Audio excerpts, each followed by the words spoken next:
का हमारा विषय है भारतेंदु हरिश्चंद्र द्वारा रचित अंधेर नगरी नाटक की भाषा।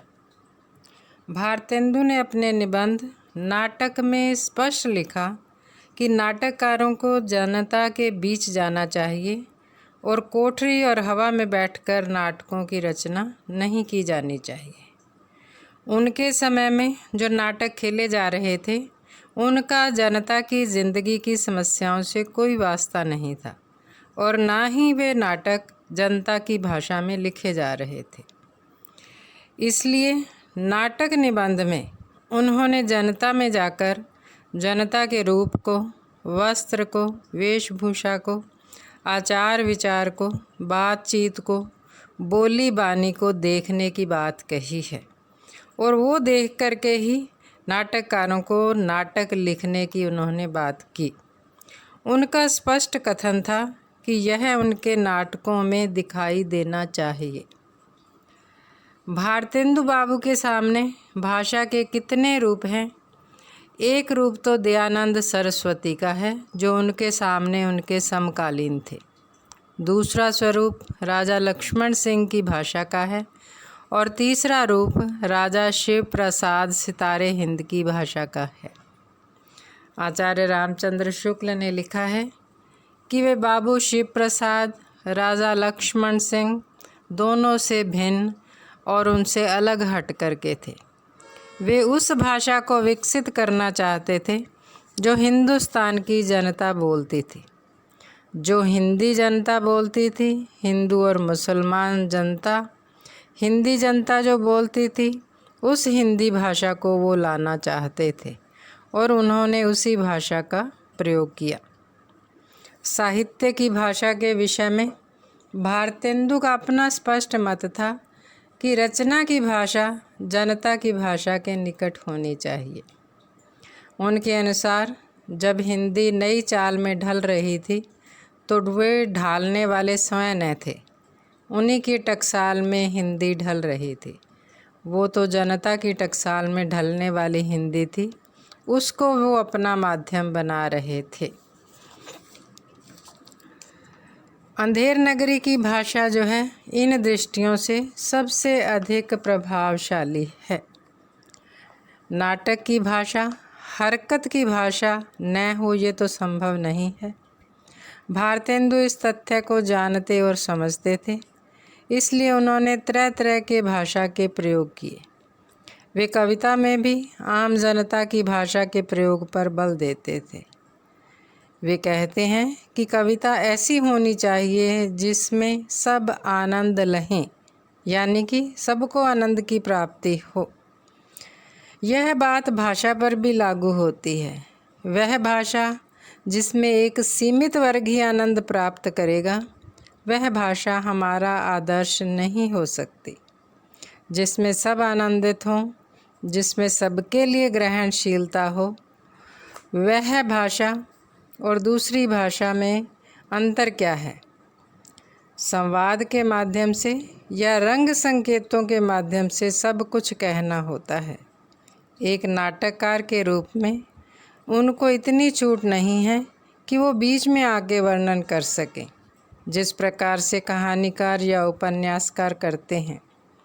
नाटककार के रूप में उनकी अपनी सीमा है कि वो सामने नहीं आ सकते, वो रंग संकेतों के माध्यम से भाषा देते हैं। भारतेंदु का उद्देश्य कविता के माध्यम से नाटक की काव्यात्मक भाषा रचना नहीं है। वह नाटक में कविताई का इस्तेमाल करके भाषा की संप्रेषणीयता को बढ़ा रहे हैं। उनका मानना है कि साधु बोलेगा तो कैसे बोलेगा, अंधेर नगरी में साधुओं की भाषा क्या होगी या दरबार की भाषा क्या होगी, और दरबार में तुकबंदियों के सहारे कैसे व्यंग होता है या कई बार कोई हकला कर बो रहा है, उसमें भी चरित्र की मानसिक स्तब्धता का उद्घाटन होता है। हिंदी में भारतेंदु ने जिस भाषा का प्रयोग किया उन्होंने उनके साक्ष्य सांकेतिक संप्रेषित अर्थ को कहीं भी बाधित नहीं किया, बल्कि उसी साक्षात सांकेतिक अर्थ में पात्रों के अनुकूल, वर्गों के अनुकूल भाषा का प्रयोग किया, जिससे कि अभिनय को गति प्रदान हुई। ये भारतेंदु बाबू की सबसे बड़ी विशेषता है। भारतेंदु भाषा के मामले में सारी परिस्थितियों को समझते थे। भारत पर अंग्रेजी सत्ता थी, अतः वे बहुत सजग थे। प्रेस एक्ट भारतेंदु बाबू के सामने ही लागू हो गया था और जिसका विरोध हिंदी के सभी पत्रकारों ने किया, जिसमें नाटक कर्मी पर भी प्रतिबंध था। उसका इतना सख्त विरोध बनारस और इलाहाबाद से हुआ कि सरकार ने कुछ लोगों को गिरफ्तार भी किया। तो उस प्रेस एक्ट के सामने अगर आप स्वयं खड़ी हुई सत्ता के खिलाफ, एक और खड़ी हुई सत्ता अंग्रेज़ों की, दूसरी ओर सामंतवादी सत्ता, इन दोनों के खिलाफ आपको नाटक लिखना है, तो भाषा में ऐसी शक्ति पैदा करनी पड़ेगी जो साक्षात सांकेतिक न हो करके व्यंग्यात्मक हो। इसी दृष्टि से भांड प्रहसन ज़्यादा कारगर हैं, क्योंकि पहले तो शैली ही इनको गोपनीय बनाती है, फिर सेंसरशिप से भी बचाती है कि हम वहाँ पर ये कह सकते हैं कि ये तो प्रहसन है। पहले तो नाट्य शैलियों का ध्येय ही इस दृष्टि से भारतेंदु बाबू ने किया, जहाँ तीखा व्यंग, जहाँ बहुत कटु यथार्थ का वर्णन करना था, या फिर उनके बाद या उसमें अन्य लोगों और वर्गों के द्वारा जो भाषा बोली जाती थी उसका प्रयोग किया। इन सभी बातों से ये निष्कर्ष निकलता है कि नाटक की भाषा के मामले में भारतेंदु ने क्रांतिकारी काम किया। अंधेर नगरी की भाषा में जितना वैविध्य है उतना किसी नाटक की भाषा में नहीं है। गुरु महंत जो भाषा बोलता है वह राजा नहीं बोलता। हलवाई की भाषा एक तरह की है तो कसाई की दूसरी तरह की। यह उनकी प्रतिभा का ही चमत्कार था। कहने का तात्पर्य यह है कि अंधेर नगरी हर दृष्टि से एक मुकम्मल और सार्वकालिक नाटक है। भारतेंदु हरिश्चंद्र हिंदी नाट्य परंपरा को एक नई दिशा देते दिखाई देते हैं और इस विधा को वे जनता के बीच ले आते हैं।